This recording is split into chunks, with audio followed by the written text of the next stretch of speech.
ഹമാസിന്റെ നേതാവ് ഇസ്മായിൽ ഹനിയെ ടെഹ്റാനിൽ വെച്ച് കൊന്നതിനു ശേഷം ഇസ്രായേൽ ഇതിനെക്കുറിച്ചൊരു വിവരം അമേരിക്കയെ അറിയിച്ചു. ഔപചാരികമായി എങ്ങനെയാണോ ഇതിനെക്കുറിച്ച് പറയേണ്ടത് ആ ഒരു രീതി ഒഴിവാക്കി ചെറിയൊരു വിവരം വളരെ രഹസ്യമായ രീതിയിൽ ബൈഡൻ അഡ്മിനിസ്ട്രേഷനിലെ പ്രധാന അധികാരികളോടും അമേരിക്കയുടെ ചാരസംഘടനയോടും ഇസ്രായേൽ പറഞ്ഞു. ഇതിപ്പോ പറഞ്ഞത് ഞാനല്ല, വാഷിംഗ്ടൺ പോസ്റ്റ് ഇതിനെക്കുറിച്ച് ഒഫീഷ്യലായി തന്നെ പറഞ്ഞു. ഇസ്രായേൽ ടെഹ്റാനിൽ വെച്ച് ഈ ഒരു അസാസിനേഷൻ ചെയ്തതിനു ശേഷം അമേരിക്കയ്ക്ക് അതിന്റെ നോട്ടീസ് കൊടുത്തു. എന്നാൽ ഇപ്പോൾ വരെയും അമേരിക്ക എന്താണ് പറയുന്നത്? ഞങ്ങൾക്ക് ഈ സംഭവത്തെക്കുറിച്ചും ഒന്നും അറിയില്ല, അമേരിക്കയ്ക്കും ഈ ഒരു ആക്രമണത്തിനും യാതൊരു ബന്ധവുമില്ല എന്ന് അമേരിക്ക ശക്തമായി ഇപ്പോഴും അത് പറയുന്നുണ്ട്. ഇതിന് നടുവിൽ അമേരിക്കയുടെ ചാരസംഘടന ഇസ്രായേലിലെ മൊസാദ് രണ്ടുപേരും ചേർന്ന് ഒരു കാര്യം പറഞ്ഞു. ഇറാന്റെ ആക്രമണം എത്രയും പെട്ടെന്ന് ഇസ്രായേലിൽ നടക്കുമെന്ന് എല്ലാവരും പ്രതീക്ഷിച്ചുകൊണ്ടിരിക്കുകയാണ്. എന്നാൽ ഞങ്ങൾക്ക് കിട്ടിയിരിക്കുന്ന വിവരം, ഏറ്റവും പുതിയ വിവരമനുസരിച്ച്, ചാരന്മാർ നൽകിയ വിവരമനുസരിച്ച് ഇറാൻ അവരുടെ ആക്രമണത്തെ മാറ്റിവെക്കാനുള്ള സാധ്യതയുണ്ട്. അറബ് നാടുകളുമായുള്ള ഒരു മീറ്റിംഗ് നടന്നുകൊണ്ടിരിക്കുമ്പോൾ ഇങ്ങനെ ഒരു വിവരം ഇസ്രായേൽ പറഞ്ഞത് പലർക്കിടയിലും ഇതൊരു ചർച്ചാ വിഷയമായി മാറി. സിറിയയിൽ ഒരുപാട് സംഭവങ്ങൾ ഇപ്പോൾ നടക്കാൻ തുടങ്ങിയിട്ടുണ്ട്. വെറും 4 ദിവസത്തിൽ 80 ചതുരശ്ര കിലോമീറ്റർ, അതായത് അമേരിക്കൻ സൈന്യത്തിന്റെ നിയന്ത്രണത്തിലുള്ള 80 ചതുരശ്ര കിലോമീറ്റർ സ്ഥലത്തെ Russian Syrian government backed tribal groups കൈവശപ്പെടുത്താൻ തുടങ്ങിയിരിക്കുന്നു. സാഹചര്യങ്ങളെല്ലാം വളരെ മോശമായി ഇപ്പോൾ മാറിക്കൊണ്ടിരിക്കുകയാണ്. ഇവയെല്ലാം ഈ വീഡിയോയിലൂടെ വ്യക്തമായി കാണാം.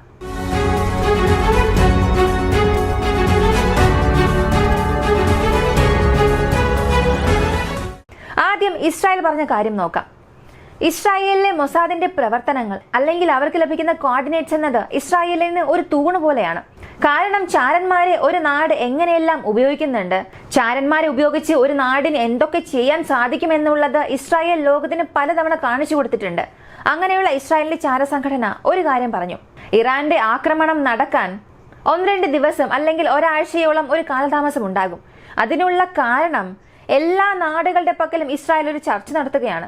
അമേരിക്ക, UK ഇങ്ങനെ ലോകത്തിലെ സൂപ്പർ പവർ നാടുകളുമായി ഇസ്രായേൽ ഒരു ചർച്ച നടത്തി. അതുപോലെ ഇറാനും അറബ് നാടുകളുമായി ചർച്ചയിൽ ഏർപ്പെടുന്നു. ഇവർക്ക് പ്രത്യേകിച്ച് അസോസിയേഷൻ, അവർക്ക് പ്രത്യേകിച്ച് ഫെഡറേഷൻ, ഇങ്ങനെ എല്ലാം തന്നെ ഉണ്ട്. അങ്ങനെയുള്ള നാടുകളുമായി, പ്രധാനമായും തുർക്കിയുമായി ഇറാൻ ചർച്ചയിൽ ഏർപ്പെട്ടു. ഇപ്പോ ഇസ്രായേലിനെ ഇറാൻ ആക്രമിക്കണം എന്ന് ചിന്തിച്ചാൽ പോലും അതിനുള്ള സാധ്യത വളരെ വളരെ കുറവായി തന്നെയാണ് കാണുന്നത്. F-22 റാപ്റ്റർ മിഡിൽ ഈസ്റ്റിൽ വന്നു. കഴിഞ്ഞ വീഡിയോ ഞാൻ പറഞ്ഞിരുന്നു എത്രയും പെട്ടെന്ന് വരുമെന്ന്. അതിപ്പോ മിഡിൽ ഈസ്റ്റിൽ വന്ന് എത്തിയിട്ടുണ്ട്. ഇങ്ങനെ ഇസ്രായേലിനെ ചുറ്റി സുരക്ഷ അധികമാകുന്നത് കൊണ്ട് ഇറാന്റെ ആക്രമണം ഒരു പക്ഷേ മാറ്റിവെച്ചേക്കാം, അല്ലെങ്കിൽ ചെറിയ ചെറിയ ആക്രമണങ്ങൾ എവിടെയെങ്കിലും നടത്താൻ ശ്രമിക്കുകയും അതൊരു പേരിന് നടത്തിയ ആക്രമണമായി അവർ കാണിക്കുകയും ചെയ്യും. അതിനപ്പുറം ഇസ്രായേലിനെ ഇറാനെ കൊണ്ട് വലിയ രീതിയിൽ ആക്രമിക്കാൻ കഴിയില്ല എന്ന് മറ്റൊരു ഭാഗത്ത് ഇസ്രായേലിലെ ചാരസംഘടന ഒരു വലിയ റിപ്പോർട്ടായി പുറത്തിറക്കി. എന്നാൽ ഇതിനനുസരിച്ചതുപോലുള്ള സംഭവങ്ങളാണോ ഇറാനിൽ നടക്കുന്നത് എന്ന് നോക്കിയാൽ അങ്ങനെ ഒന്നുമല്ല. ഇറാന്റെ എയർഫോഴ്സ് കമാൻഡർ ഒരു കാര്യം പറഞ്ഞു. ഇറാന്റെ എയർഫോഴ്സ് ഇപ്പോൾ തയ്യാറാണ്. മറ്റു നാടുകളുടെ സഹായം ഇല്ലെങ്കിൽ പോലും, അവരുടെ അനുവാദം ഇല്ലെങ്കിൽ പോലും ഞങ്ങളെ കൊണ്ട് ഇസ്രായേലിനെ ആക്രമിക്കാൻ സാധിക്കും. ഇസ്രായേലിന് നേരെയുള്ള ഞങ്ങളുടെ ആക്രമണത്തിൽ ഇത്തവണ എയർഫോഴ്സും ഉണ്ടായിരിക്കും. ഇറാന്റെ വ്യോമസേന ഇസ്രായേലിനെതിരെയുള്ള ആക്രമണത്തിനായി ഉപയോഗിക്കുമെന്നുള്ള വളരെ പ്രധാനപ്പെട്ട വിവരം നൽകി. കാരണം കഴിഞ്ഞ ഏപ്രിൽ മാസം നടത്തിയ ആക്രമണത്തിൽ ഇറാന്റെ വ്യോമസേനയെ വലിയ രീതിയിലൊന്നും ഉപയോഗിച്ചിട്ടില്ല. ഏതൊരു സ്ഥലത്തും ഇറാന്റെ വ്യോമസേനയെ ഉപയോഗിച്ചിട്ടില്ല. ഇപ്പോ ഇവിടെ ഇങ്ങനെ ഒരു കാര്യം പറഞ്ഞത് വഴി തീർച്ചയായും ഇറാൻ എല്ലാം ചേർത്ത് വെച്ച് ഒരു വലിയ സർപ്രൈസ് അറ്റാക്കിന് തയ്യാറായിക്കൊണ്ടിരിക്കുകയാണ്. കാരണം അമേരിക്കയെ കൊണ്ടുപോലും ഇറാന്റെ മിസൈൽ മൂവ്മെന്റ്സ് വലിയ രീതിയിൽ ഗസ് ചെയ്യാൻ പോലും സാധിക്കുന്നില്ല. ചില സ്ഥലങ്ങളിൽ മിസൈൽ മൂവ്മെന്റ്സ് ഉള്ളതായി വിവരം കിട്ടി എന്ന് പറയുന്നതല്ലാതെ ഏത് സ്ഥലത്ത് വെച്ച് എന്ത് ചെയ്യാൻ പോകുന്നു എന്നുള്ളത് അമേരിക്കയെ കൊണ്ടുപോലും ഇപ്പോൾ വ്യക്തമായി പറയാൻ കഴിയാത്ത രീതിയിലാണ് ഇറാന്റെ പ്രവർത്തനങ്ങൾ ഉള്ളത്. അതുകൂടാതെ ഇറാഖ്, ജോർദാൻ ഈ 2 നാടുകളുമായും ഇറാൻ വളരെ പ്രധാനപ്പെട്ട ചർച്ചയിൽ ഏർപ്പെട്ടു. ഈ 2 നാടുകൾക്കും ഇറാനും എന്താണ് ബന്ധം? ഈ മിസൈലിനെ വെടിവെച്ച് വീഴ്ത്തുമെന്നൊക്കെ ജോർദാൻ പറഞ്ഞല്ലോ, അത് സംബന്ധിക്കുന്ന ചർച്ചയാണോ ഇതെന്ന് ചോദിച്ചാൽ ഇന്റർനാഷണലി ഒരു റൂൾ ഉണ്ട്, ഒരു നിയമം എന്ന് പറയാം. അതായത് ഇപ്പോൾ ഇന്ത്യയുടെ എയർ സ്പേസ് ഒരു നാട് ഉപയോഗിക്കണമെന്നുണ്ടെങ്കിൽ, ഇന്ത്യയുടെ എയർ സ്പേസ് ഉപയോഗിച്ച് ഒരു മിസൈൽ ലോഞ്ച് ചെയ്യണമെന്നുണ്ടെങ്കിൽ ഇന്ത്യയോട് അത് മുൻകൂട്ടി പറയുകയും ഇന്ത്യയുടെ അനുവാദം വാങ്ങുകയും വേണം. ഉദാഹരണത്തിന് ഇന്ത്യ പാകിസ്ഥാനിൽ ഒരു ആക്രമണം ചെയ്യാൻ പോകുന്നുവെന്നുണ്ടെങ്കിൽ അതിന് പാകിസ്ഥാന്റെ അനുവാദം വാങ്ങണമെന്നുള്ള യാതൊരു ആവശ്യവും ഇന്ത്യക്കില്ല. കാരണം 2 നാടുകളും അതിർത്തി പങ്കിടുന്ന നാടുകളാണ്. ശത്രുവായി കരുതുന്ന നാട്, അവിടെ ഒരു യുദ്ധ സാഹചര്യം വരികയാണ്, നമ്മുടെ സംരക്ഷണത്തിന് വേണ്ടി അവരെ ആക്രമിക്കണം എന്നുള്ളപ്പോൾ ഇന്ത്യക്കോ പാകിസ്ഥാനോ 2 നാടുകൾക്കും പരസ്പരം ഒരു അനുവാദം ചോദിക്കേണ്ട ആവശ്യമേ ഇല്ല. എന്നാൽ മൂന്നാമതായി ഒരു നാട്, ഈ രണ്ട് നാടുകൾക്കും നടുവിൽ, ഇന്ത്യ പാകിസ്ഥാൻ ഈ രണ്ട് നാടുകൾക്ക് നടുവിൽ മൂന്നാമതായി ഒരു നാടുണ്ട്. ആ നാടിന്റെ എയർ സ്പേസ് ഉപയോഗിച്ച് മാത്രമേ മറ്റൊരു നാട്ടിൽ ആക്രമണം നടത്തണം എന്ന അവസ്ഥ വരുമ്പോൾ ആ മധ്യത്തിലുള്ള നാട്ടിൽ നിന്നും കൃത്യമായ ഒരു അനുവാദം വാങ്ങണം. അവർക്ക് ഒരു വിവരം നൽകുകയും അവരിൽ നിന്നും ഒരു അനുവാദം വാങ്ങിയതിനു ശേഷം മാത്രമേ അവരുടെ എയർ സ്പേസ് ഉപയോഗിച്ച് നമ്മളെ കൊണ്ട് ഒരു ആക്രമണം പാകിസ്ഥാൻ ചെയ്യാൻ സാധിക്കൂ. അങ്ങനെ അല്ലെങ്കിൽ, അനുവാദം വാങ്ങിയില്ലെങ്കിൽ നടക്കുന്നത് അവരുടെ എയർ സ്പേസിനുള്ളിൽ കിടക്കുന്ന ഏതൊരു മിസൈലിനെ ആയാലും അവർക്ക് വെടിവെച്ച് വീഴ്ത്താനുള്ള അധികാരം ആ നാടിനുണ്ട്. അതിനാൽ ഇവിടെ അങ്ങനെ ഒരു അവസ്ഥ വരരുത് എന്നുള്ളത് വളരെ പ്രധാനപ്പെട്ട കാര്യമാണ്. കാരണം നേരത്തെ തന്നെ ജോർദാൻ ഇവരുടെ മിസൈൽസ്, ഇറാന്റെ മിസൈൽസ് എല്ലാം ഒരുപാട് വെടിവെച്ച് വീഴ്ത്തിയിട്ടുണ്ട്. ആ ഒരു പ്രശ്നം വീണ്ടും വരാതിരിക്കണം എന്നതിനു വേണ്ടി ഇറാഖുമായും ജോർദാനുമായും പ്രധാനപ്പെട്ട ചർച്ചകൾ ഇറാൻ നടത്താൻ തുടങ്ങി. ഇറാഖിൽ നിന്ന് ഒരുപാട് സപ്പോർട്ട് ഇറാന് കിട്ടുന്നുണ്ട്. എന്നാൽ ജോർദാൻ അങ്ങനെയല്ല. ജോർദാൻ ഒരു പ്രോ വെസ്റ്റ് എന്ന രീതിയിലാണുള്ളത്. അമേരിക്ക, ഇസ്രായേൽ ഇവരുമായുള്ള ഒരു സൗഹൃദം വഴി പ്രോ വെസ്റ്റ് എന്ന മൈൻഡിലുള്ളവരാണ് ജോർദാൻ. അങ്ങനെയെങ്കിൽ ജോർദാനാണ് ഈ സ്ഥലത്ത് വലിയൊരു പ്രശ്നമായി മാറുന്നത്. കൂടാതെ ഇപ്പോൾ പാകിസ്ഥാന്റെ ഇൻഫോർമേഷൻ മിനിസ്റ്റർ അബ്ദുള്ള തരാർ ഒരു വിവരം അറിയിച്ചു. പാകിസ്ഥാനിലെ ഒരുപാട് സോഴ്സിൽ നിന്നും പല വിവരങ്ങൾ പുറത്തു വരുന്നുണ്ട്. പാകിസ്ഥാൻ ഇറാനെ സഹായിക്കാൻ പോകുന്നുവെന്നും ഇറാനെ സഹായിക്കാനുള്ള സാധ്യത ഏതൊക്കെ സ്ഥലത്തുണ്ടോ അതെല്ലാം ഞങ്ങൾ നോക്കുന്നുണ്ടെന്നും ആവശ്യമാണെങ്കിൽ മിസൈൽസ് പോലും നൽകാൻ ഞങ്ങൾ തയ്യാറാണ് എന്നുള്ള രീതിയിലൊക്കെ പല വാർത്തകൾ വന്നിരുന്നു. അതിനുള്ള വിശദീകരണം ഇയാൾ നൽകിയത് പാകിസ്ഥാൻ എന്തിന് ഇറാനെ സഹായിക്കണം? സത്യം പറഞ്ഞാൽ പാകിസ്ഥാൻ ഈ പ്രശ്നങ്ങളെല്ലാം നിരീക്ഷിക്കുക മാത്രമാണ് ചെയ്യുന്നത്. ഞങ്ങളെ സംബന്ധിച്ച് ആ സ്ഥലങ്ങളിലെല്ലാം സമാധാനം ഉണ്ടാകണം എന്നത് മാത്രമാണ് ആവശ്യം. ഞങ്ങൾ ഏതൊരു നാടിനെയും ആയുധം നൽകി സഹായിക്കാൻ പോകുന്നില്ല. ഇനി മിലിറ്ററി ഒഫീഷ്യൽസ് അങ്ങനെ പറഞ്ഞെന്നുണ്ടെങ്കിൽ അത് അവരുടെ മാത്രം അഭിപ്രായമാണ്. ഇനി പാകിസ്ഥാനെ കൊണ്ട് മിസൈൽസ് നൽകാൻ കഴിയുമോ എന്നുള്ളത് പാകിസ്ഥാന് മാത്രമേ അറിയൂ. കാരണം അവരെ ചുറ്റി തന്നെ ഒരുപാട് പ്രശ്നങ്ങളുണ്ട്. കൂടാതെ ഹമാസിന്റെ പുതിയ നേതാവായ സിൻവറിനെതിരെയുള്ള ഒരു വേട്ടയാടൽ ആരംഭിച്ചു കഴിഞ്ഞു. മൊസാദ് ആരംഭിച്ചു എന്ന് പറയാം. ഒക്ടോബർ 7 ശേഷം ഏതൊരു പബ്ലിക് അപ്പിയറൻസിലും ഇദ്ദേഹത്തെ കാണാൻ സാധിച്ചില്ല. എങ്ങനെയെങ്കിലും അയാളെ കൊല്ലണമെന്ന് ഇപ്പോൾ ഇസ്രായേൽ ഉറപ്പിച്ചിട്ടുണ്ട്. കാരണം ഒക്ടോബർ 7 നടന്ന ആക്രമണത്തിന്റെ ഒരു മാസ്റ്റർ മൈൻഡ്, ആ ഒരു ആക്രമണം വലിയ രീതിയിൽ പദ്ധതിയിടുകയും വിവരങ്ങൾ അനുസരിച്ച് അതുപോലെ പ്രാവർത്തികമാക്കിയതിൽ ഇയാൾക്ക് വളരെ പ്രധാനപ്പെട്ട ഒരു പങ്കുണ്ട്. അങ്ങനെയുള്ള ഒരു വ്യക്തിയെ തന്നെ ഹമാസിന്റെ നേതാവാക്കിയതിലൂടെ ഇസ്രായേലിന്റെ അഹങ്കാരത്തെ തന്നെ ഉണർത്തിയതുപോലെയാണ്. കാരണം ഹമാസിന്റെ നേതാവിനെ കൊന്നു. അങ്ങനെ കൊന്നതിനു ശേഷം അയാളുടെ സ്ഥാനത്തേക്ക് അതേ യോഗ്യതയോടുകൂടിയ ഒരാളെ നിയമിക്കണം.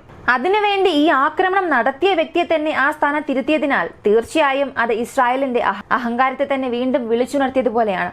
അതിനാൽ ഇയാൾക്കായിട്ടുള്ള ഒരു വേട്ട അല്ലെങ്കിൽ അയാൾക്ക് വേണ്ടിയിട്ടുള്ള ഒരു തിരച്ചിൽ ഇസ്രായേൽ ആരംഭിച്ചു കഴിഞ്ഞു, അല്ലെങ്കിൽ മൊസാദ് ആരംഭിച്ചു കഴിഞ്ഞു. ഇയാൾ ഗാസയ്ക്കുള്ളിൽ തന്നെ ഉണ്ടെന്ന് ഒരു വിവരമുണ്ട്. എന്നാൽ ഹോസ്റ്റേജസിന് നടുവിൽ ഇയാൾ ഉള്ളതുകൊണ്ട്, അല്ലെങ്കിൽ ഇയാൾ ഉള്ള സ്ഥലത്ത് ഹോസ്റ്റേജസിനെ വെച്ചിരിക്കുന്നത് കൊണ്ട് ഇസ്രായേലിനെ കൊണ്ട് നേരിട്ട് ആ ഒരു സ്ഥലങ്ങളെ നോക്കി ഒരു എയർ സ്ട്രൈക്ക് ചെയ്യാൻ കഴിയുന്നില്ല എന്നുള്ളതും ഒരു വാർത്തയാണ്. അതിനാൽ ഹമാസിന്റെ അടുത്ത നേതാവിനെ ഇസ്രായേൽ ഇപ്പോൾ ലക്ഷ്യമിടാൻ തുടങ്ങിയിട്ടുണ്ട്. ഒരു പക്ഷേ ഹോസ്റ്റേജസിന്റെ കൂടെയാണ് ഇയാൾ ഉള്ളതെങ്കിൽ ഇസ്രായേൽ അയാളെ ആക്രമിച്ചാൽ അത് ഹമാസിന് വലിയ നഷ്ടമാണോ ഇല്ലയോ എന്നതിനപ്പുറം ഇപ്പോഴുള്ള ഹോസ്റ്റേജസിന്റെ ഇസ്രായേലുള്ള ബന്ധുക്കൾക്ക് അത് വലിയൊരു നഷ്ടമായി മാറും. ഈ പ്രശ്നങ്ങളെല്ലാം ഇങ്ങനെ മിഡിൽ ഈസ്റ്റിൽ വർദ്ധിച്ചു കൊണ്ടുപോകുന്ന സമയത്ത് ഇതിന്റെ കൂടെ സിറിയയും ചേർന്നിട്ടുണ്ട്. സിറിയയെ സംബന്ധിച്ച് അമേരിക്കൻ ഫോഴ്സസ്, അതുകൂടാതെ ഗവൺമെന്റ് സപ്പോർട്ടഡ് ട്രൈബൽ ഫോഴ്സസ്, ഇങ്ങനെ രണ്ട് ഭാഗങ്ങൾക്കുമിടയിൽ പ്രശ്നം നടക്കുന്നുണ്ട്. ഒരു ഭാഗത്ത് മേജറായി അമേരിക്ക, മറ്റൊരു ഭാഗത്ത് റഷ്യൻ ബാക്ക്ഡ് ഗ്രൂപ്പ്സ്. ഇതിൽ അമേരിക്കയുടെ കൺട്രോളിൽ ഒരുപാട് ഭാഗങ്ങളുണ്ട്. അമേരിക്കയുടെ ഫോഴ്സസും അവിടെയുണ്ട്. ഗവൺമെന്റിന് എതിരായിട്ടുള്ള അമേരിക്കയുടെ ഫോഴ്സസ് ആണിത്. അതായത് സിറിയയുടെ ഗവൺമെന്റിന് എതിരായിട്ടുള്ള അമേരിക്കൻ ഫോഴ്സസ്. അവരുടെ നിയന്ത്രണത്തിലുള്ള സ്ഥലങ്ങളിൽ ഓയിൽ വെൽസും ഓയിൽ ഫീൽഡ്സും ധാരാളമുണ്ട്. ഇവയെല്ലാം ഇപ്പോൾ അമേരിക്കയാണ് നിയന്ത്രിച്ചു വരുന്നത്. ഇൻഡയറക്റ്റായി സിറിയയിലുള്ള ഈ റിസോഴ്സസിന് വേണ്ടി മാത്രമാണ് അമേരിക്ക അവിടെ സൈനികരെ നിർത്തിവെച്ചിരിക്കുന്നത്. ഇങ്ങനെയുള്ള ഭാഗങ്ങളിൽ കഴിഞ്ഞ 4 ദിവസത്തിൽ മാത്രം 82 സ്ക്വയർ കിലോമീറ്റർ, ഒന്നോ രണ്ടോ അല്ല, 82 സ്ക്വയർ കിലോമീറ്റർ അറബ് ട്രൈബ്സ് എന്ന് പറയുന്ന ആ Syrian government backed tribal groups recapture ചെയ്തിട്ടുണ്ട്. ഇതൊരു സാധാരണ കാര്യമേ അല്ല. സിറിയയെ സംബന്ധിച്ച് ഇതൊരു വലിയ കാര്യമാണ്. കൂടാതെ ഡെർ എസൂറിലെ എഫ്രേറ്റസ് റിവറിന്റെ കിഴക്കൻ ഭാഗങ്ങൾ അമേരിക്കയുടെ നിയന്ത്രണത്തിലാണ്. വെസ്റ്റ് സൈഡ് ട്രൈബൽ ഫോഴ്സസ് അല്ലെങ്കിൽ അവരുടെ നിയന്ത്രണത്തിലാണുള്ളത്. ഇപ്പോൾ ഈ റിവറിന്റെ ഈസ്റ്റ് ഭാഗം അമേരിക്കൻ കൺട്രോളും വെസ്റ്റ് ഭാഗം ഈ ഗ്രൂപ്പിന്റെ കൺട്രോളിലുമാണ്. അതുപോലെ ഈ ട്രൈബ്സിന്റെ കരഭാഗത്തുള്ള ചില ഭാഗങ്ങളും അമേരിക്ക നിയന്ത്രിക്കുന്നുണ്ടായിരുന്നു. അവിടെയായിരുന്നു ഇങ്ങനെ ഒരു സംഭവം സിറിയയിലുള്ള ഈ ട്രൈബൽ ഫോഴ്സസ് ചെയ്യാൻ തുടങ്ങിയത്. അങ്ങനെ അമേരിക്കയുമായി നടത്തിയ ആക്രമണത്തിൽ 5 പേരോളം മരിച്ചിരിക്കാമെന്ന വിവരം വന്നു. നേരത്തെ എയർപോർട്ടിന് അടുത്ത് നടത്തിയ ആക്രമണത്തിൽ 2 പേരെ ഇവർ നഷ്ടപ്പെടുത്തി.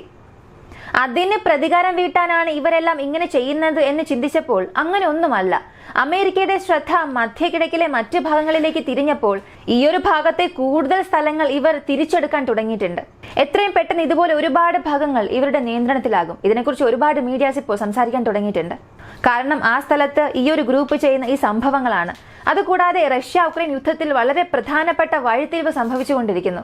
റഷ്യയുടെ സിറ്റിക്കുള്ളിൽ അവരുടെ ആക്ച്വൽ ബോർഡർ കഴിഞ്ഞ് ഉക്രൈൻ ട്രൂപ്സ് ഇപ്പോൾ അകത്തേക്ക് കയറാൻ തുടങ്ങിയിട്ടുണ്ട്.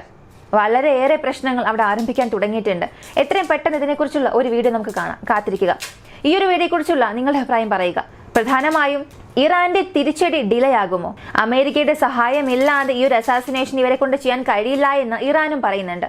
ഇതിലേതായിരിക്കും സത്യം?